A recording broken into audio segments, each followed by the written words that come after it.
So we were hoping to, collect some water on the way up.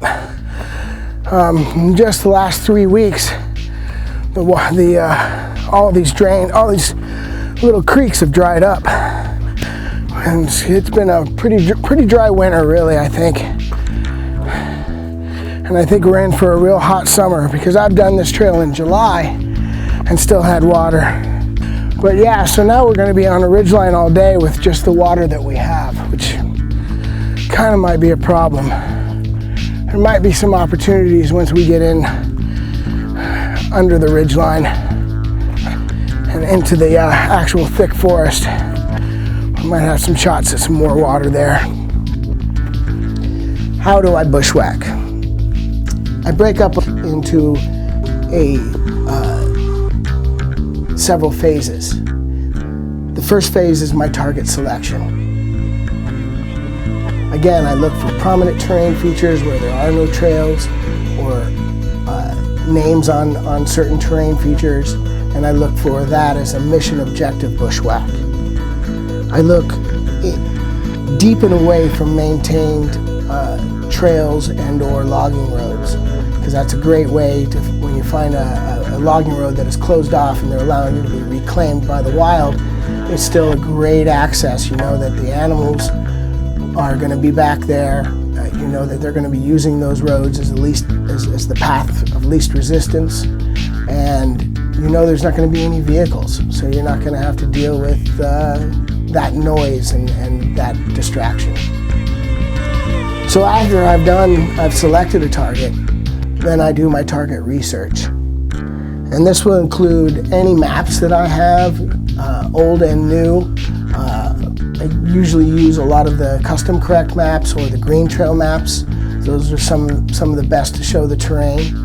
I will use old maps and books that might have a trail that used to be there but has been closed since maybe the 50s or the 70s. And they're really overgrown, but if you can find where they used to be, it usually kind of will set you up for a little bit easier travel through that area. Google Earth has been a huge new tool that is developed for me to bushwhack. It gives me elevation profiles. It gives me my own satellite intel.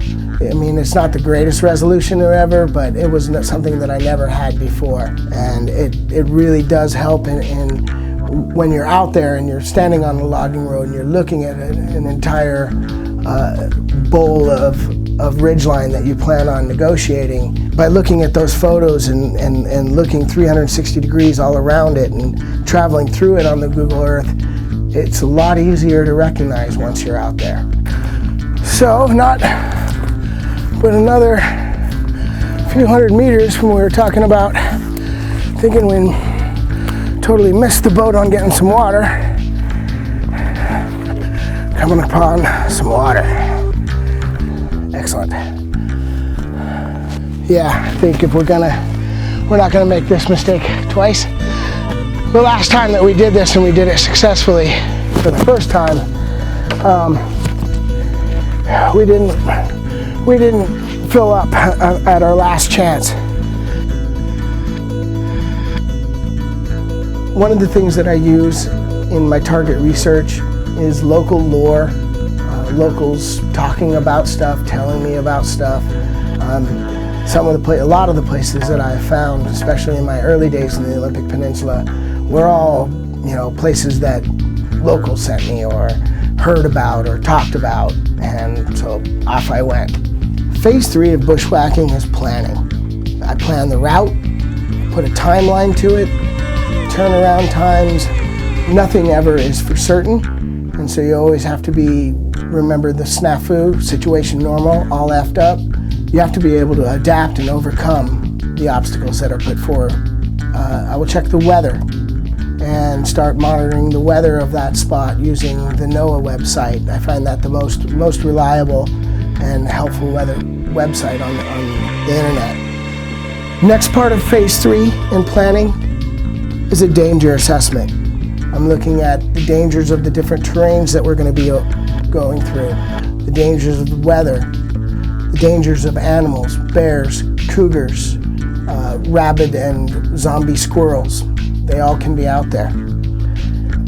Hunters, if I'm bushwhacking during hunting season, then you got to be really careful where you go, because if you're rambling around in a bush and they think you're a bear or an animal, you can get yourself shot. So I'm very selective about where I bushwhack and how I bushwhack during hunting season.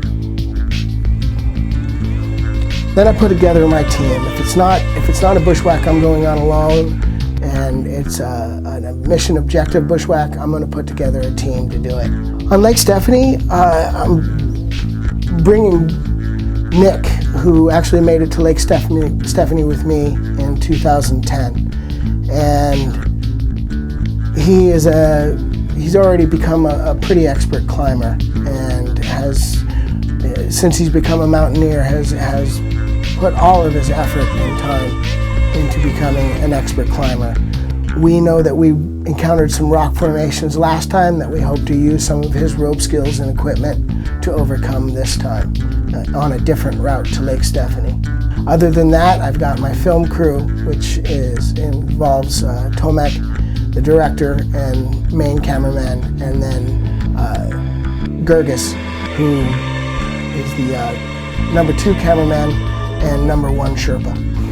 He can carry a large load, and even though sometimes he might be a little vocal about it, he always gets the job done.